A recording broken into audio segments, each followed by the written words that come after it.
حصل لك قبل كده اي مشكله مع الرقابه؟ لا خالص. لا ولا حتى في البوابه الثانيه مؤخرا يعني المسلسل. مؤخرا يعني ما صادفناش ان حد قال ان الرقابه قالت على العمل حاجه او ان كان في انتقادات او الى اخره. ما صادفش الحقيقه لان حاسين ان احنا ماشيين في السليم يعني ما بنتخطاش او ما مش كلكم باين يعني مش كلكم. انا بتكلم عن نفسي. انت ماشيه في السليم قوي. لا انا بحب كل حاجه تبقى واضحه ومظبوطه والناس على علم بيها وتوضحها، لكن الى حد كبير ببقى برضو عقلانيه يعني.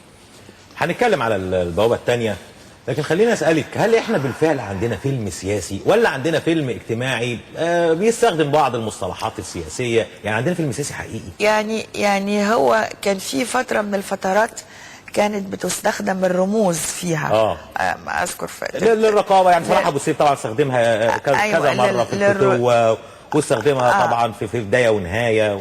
كان فيها بعض رموز، بس اعتقد دلوقتي بقت المسائل تفتحت اكتر، وبعدين بقى في حريه اكتر ان انت تعرض وتقول اللي انت عايزه بانفتاح اكتر، يعني توسع اكتر كده. هسألك سؤال بس هتجاوبيني بصراحه. لا خلي الضحكه دي للاخر. طيب لا ما مش طالعه. سلامتك مش طالعه. هتطلع ان شاء الله، هتطلع في الاخر. يا ريت تطلع والله، اتحسدت. ايه رايك في افلام العشوائيات؟ انت عارفه قصدي طبعا. طبعا. والله بص هقول لك على حاجه، هي الفتره الاخيره دي كان في افلام كتيره وحقيقي الواحد بيصدم لما بيشوف الواقع ده. ده واقع موجود طبعا. كتير قوي كتير قوي، لكن لازم تعرضه ولازم تقول ان احنا عندنا ده، ولازم تقول ان شايفين بيجرى ايه وشايفين حاصل ايه وشايفين، ولكن لابد ان انت تدور في الاخر لحلول. مش هتسيبهم دول على طول عايشين في العشوائيات بالشكل اللي احنا بنشوفه ده. انا لما بعدي من على الكوبري وبشوف يكون راكب معايا حد وابتدي يشرح لي. تمشي في طريق الدائري؟ طبعا. على اليمين كده وانت طالعه رهيب. وانا رايح يعني يكون عندي شغل، عندي حاجه، فاسمع حد راكب معايا العربيه فيقول ايه ده كذا وفي كذا وكذا وجوه بقى، يعني يصعب عليك نفسك ان في ناس عايشه بالشكل ده. يعني قلب الواحد يتوجع ان في ناس بالطريقه دي بقت يعني لازم تلاقي لها. ايوه بس يعني اللي بيعملوا السينما دي بيبقى وجهه نظرهم انهم بيحذروا المجتمع وبيكشفوا بيورينا اللي ما حدش كتير يعرفه، وانه الفن مش المفروض يقدم حلول. انت مع وجهه النظر دي؟ لا لازم يتقدم حلول، لازم يتقدم حلول، ولازم من خلال الحلول دي لازم كمان الدولة يكون لها دور. لازم الحلول دي تتحل، لأن دي ناس ما تتسابش كده أبدا. بعدين دي أجيال اللي طالعة هيطلعوها إزاي الأجيال دي لو اتثابت؟ وبعدين أنت هنا لما بتطرح الحاجات دي والأفلام دي بتتشاف، مش في ناس بتروح تتفرج عليها. الناس دي كمان لازم يبقى لها دور في الحلول دي. احنا كمتفرجين لما اروح انا اتفرج والاقي العالم دي عايشه ازاي، ممكن يكون من منطلق فكره عندي اروح انا اقدمها اعملها تجاههم، اتعامل مع اي جهه من الجهات اللي هي ممكن تكون تتدخل المساعده معهم، يكون لي نظره، يكون لي رؤيه. ما اقدرش اسيب العالم ده عايش بالطريقه دي من غير ما يكون لي دور كفنانه او كفنان، يكون لي دور في مساعده الاخرين اللي احنا بنشوفهم وبنسمع عنهم. تتكلمي في السياسه جامد انت. اطلاقا، ده انا ده احساس. احساسك سياسي. انت في السياسه فظيعه. مسؤول. قولي لي، تحبي اكتر تعملي فيلم سياسي يعني ولا فيلم اجتماعي اكتر؟ على حسب السياسي بيقول ايه، على حسب الموضوع بيقول ايه. لو في رساله، لو في حاجه، ما هو السينما اولا واخيرا ايه؟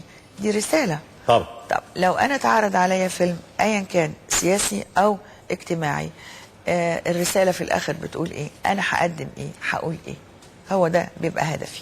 احنا هنتكلم في جزء من البرنامج، في جزء قبل الاخير عن البوابه الثانيه، لكن انا سمعتك في رمضان اللي فات بتقولي لعمرو عبد الحميد في اذاعه الشرق الاوسط في برنامج معانا على الفطار بتنفي ان المسلسل سياسي. هي السياسه عيب يعني لا. هي السياسه فيها مشكله؟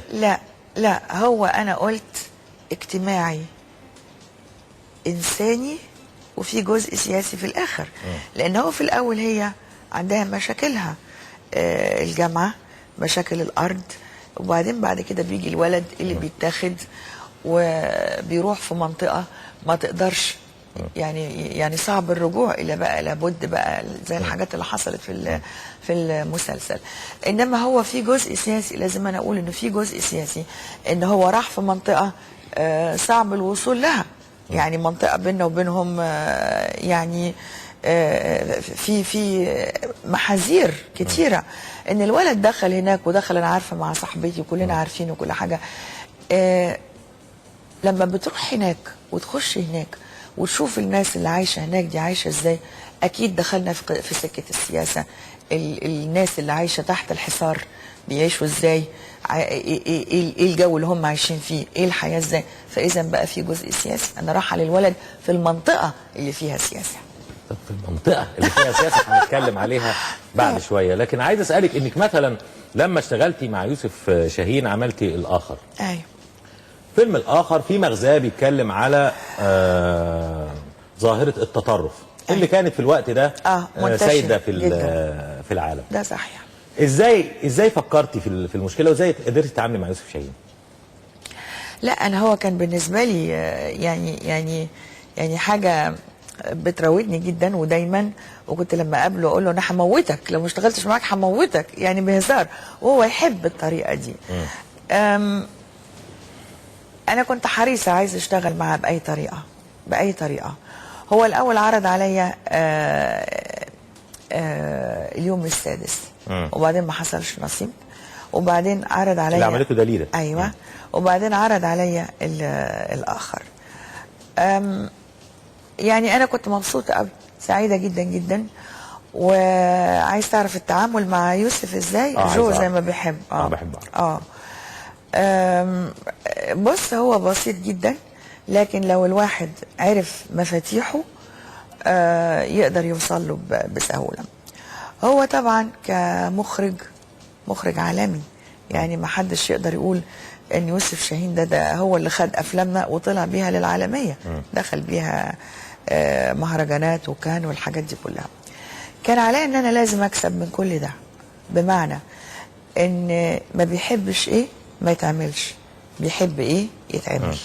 واعتقد انا لما اشتغلت معاه يعني هو عادة ممثلينه هو بيأثر عليهم في طريقة الاداء. الحمد لله ان انا لما كنت بقول وبأدي ما لقيتوش هو جه مثلا وفرض عليا حاجة معينة تتعاد بطريقة معينة، لا ما فرضهاش الحقيقة. فدي حاجة من الحاجات اللي أنا كنت حريصة أن أنا أحتفظ بشخصيتي أنا في الأداء. مواعيده تحترم جدا جدا جدا، ان هو ما بيحبش يروح وحد بعديه يروح. طب ايه اللي يمنع ان انا اكون قبليه وموجوده؟ اوكي نجمه، هم خوفوه مني، قالوا لي لا دي نجمه بقى وعايزه تيجي متاخره وعايزه ما اعرفش ايه، وطول ما هي قاعده وطول فاهم. ما لقاش ده خالص، لاني اول يوم متواجده، لاني احيانا كنت اجي على حساب نفسي انا شخصيا. يعني مثلا يبقى هو لازم يكون في البلاتو الساعه 7، انا اكون من الساعه 4 أو 3 صباحا بين ايدين الماكير بيعمل لي المكياج، عشان اروح قبل هو ما يوصل، عشان لما يجي الجو ما يبقاش متوتر، يبقى هو ريلاكس، يبقى هو هادي، لان انا عايزه استفيد منه. انا مش داخله عشان عنده، انا داخله عشان استفيد منه.